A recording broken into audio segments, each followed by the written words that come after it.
So are you reserving judgment until that? Reserving judgment on what?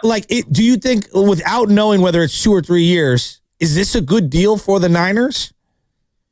Well, the initial indications suggest it's a good deal for both sides. Gotcha. This is a guy who was the last pick in the draft.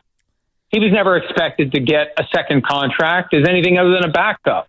So for him to end up with $53 million per year in new money, $45 million on the 6-year deal, I was saying a few weeks ago the Kirk Cousins contract makes sense for Brock Purdy. And what's Cousins' deal worth? $45 million per year.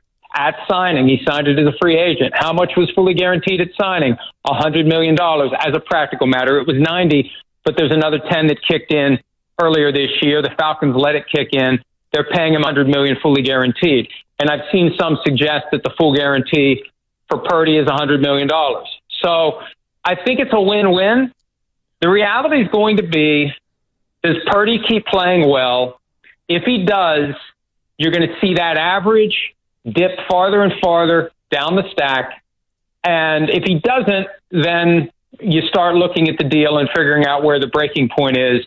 That's why that Deshaun Watson contract with the Browns is such an albatross and an outlier. When you commit to 5 years fully guaranteed, nobody does that.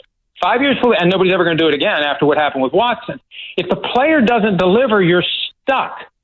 So that's why the true commitment is so critical, because the team needs to have the flexibility to say, you know what, this hasn't worked the way we thought. And when you're a top 5 guy, a true top 5 guy, Burrow, Allen, Jackson, Mahomes, etc., it never happens. Once you've made it clear you're one of the best of the best, you don't suddenly wake up one day and you can't play anymore.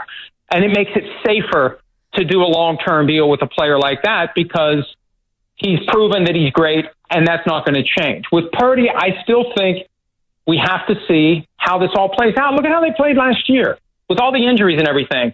We've seen plenty of quarterbacks out there, great quarterbacks who have overcome that and taken the team to the playoffs. The record down the stretch last year was not good.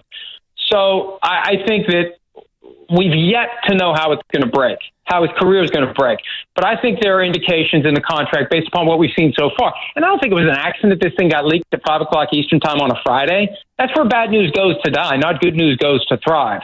I think when we start digging into this thing, we're going to realize, hey, you know what? As quarterback contracts go, this is pretty good for the 49ers. It gives them protection. It gives them flexibility. And it forces Purdy to keep proving he can play at a high level.